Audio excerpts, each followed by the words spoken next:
friends. So I wanted to come on really quick and share a tip with you that I use all the time, not just me personally, but I share with my team. I share with my coaches who are building businesses. I share with my clients who are working on their health and fitness journeys. And basically, I'll share this with anybody who wants to listen, because if you are setting goals in your life, then this applies to you. And if you're not setting goals in your life, you should set some goals. Go aim high.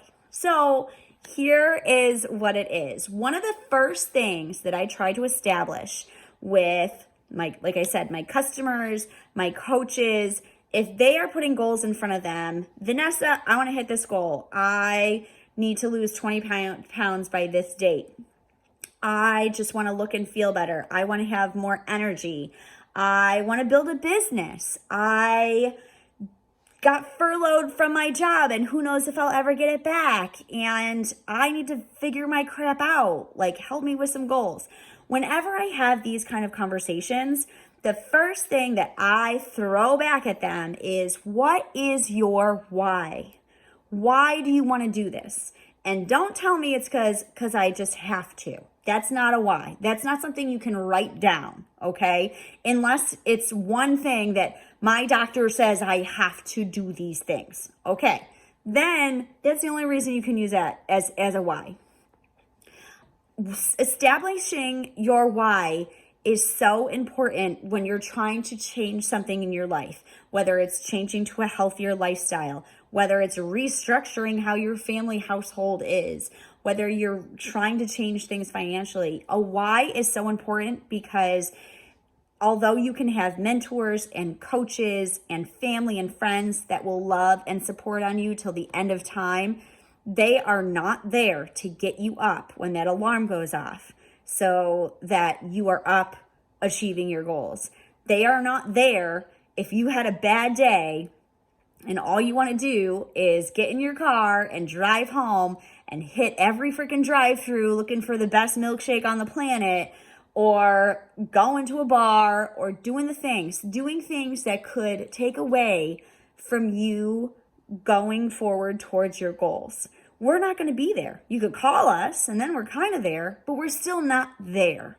We are physically not there. So you have to have something that is there, that is so important to you that even though it's not physically there, it is smacking you in your face, reminding you why you need to get up, why you need to get out of bed, why you need to put in the work, why you need to make these changes, and why they are so important to why those goals are so important, why they will always be important to you.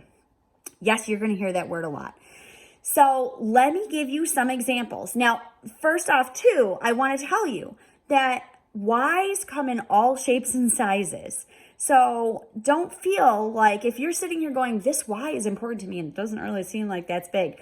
There's no judging on the whys, okay? Absolutely no judgments. I'll give you some examples of people who thought that I was crazy with my whys.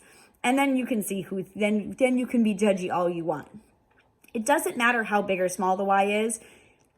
If it gets you out of bed, if you stare at it and you want to cry thinking that you could disappoint this why or you could not achieve these goals, then it doesn't matter how big or small it is.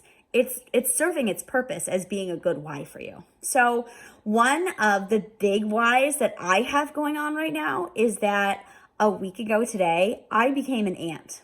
And I can tell you that it didn't even dawn on me. Of course, I've been excited since I knew he was in existence.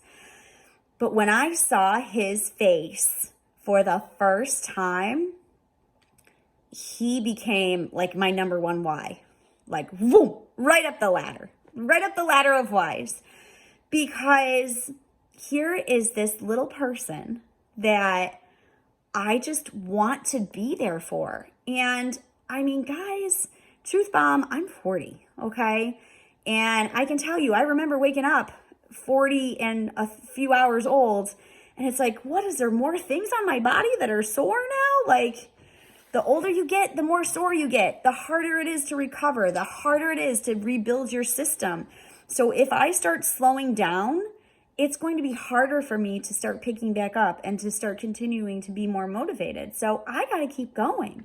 And I got to make sure that I'm taking care of my body, because the next 20 years or so with this little boy are all dependent on me. It's dependent on me taking care of myself so that I can be there for all these things, and not just be there, but running the sidelines at soccer and just running around with him, watching him at birthday parties, being there for graduation, being there for a wedding, and all those things that are going to happen in between.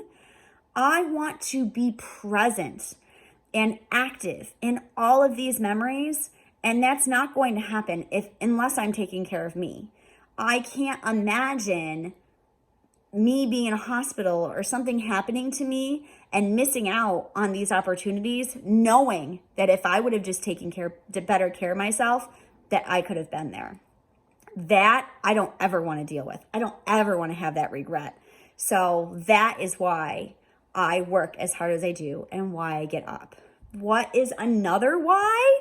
So obviously, if I'm saying that about my nephew, I have a child, yes, but he's older. He's partially a why now, but he doesn't pay attention to anything I do anymore. He's in that teenager stage. So part of my why is showing him healthier eating habits, showing him how to be active and healthy, so that as he matures to an adult, he starts taking on some of these traits. Sometimes it works, sometimes it doesn't. It's every day is a new day, but we're working on it. A big why when I first started, this is where it gets judgy if you're ready. A big why when I first started was Coach, my dog, for those of you who don't know who Coach is. He was a huge why for me because he is a very energetic dog. I mean, he just does not stop. I mean, if it's hard because when I work out, yeah, he's sitting there sleeping, but he knows that just not to bother me. Nothing's going to happen. But the second my workout stops, he's like, let's go. Time for a walk, time for a walk, time for a walk. He goes nuts. He is a very active dog. And I learned 2017-ish, it kind of hit me like, we're not going to have him in our lives very long in the grand scheme of things. And what kind of dog mommy am I if I'm spending all my time on a couch when we could be running, when we could be outside, when we could be throwing a frisbee or a ball around? We could be doing all these things that he needs that I wasn't providing for him because I was being lazy. I was choosing to be lazy and not give those things to him. So he was a huge factor in getting me up and moving, especially in the mornings. We've gotten into a really good habit that we get a nice walk in every single morning. And it's our little quality time, which is important to me now. So that's why he is one of my whys.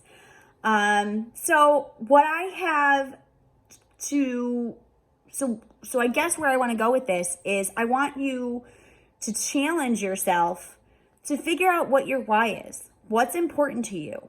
If you are trying to take these next steps to a goal, you're not going to get there, or you're going to get detoured a lot unless you have a why that is so strong and powerful that it is like smacking you in the face. And everyone has a why. So if you're sitting here going, I don't have a why, you do have a why.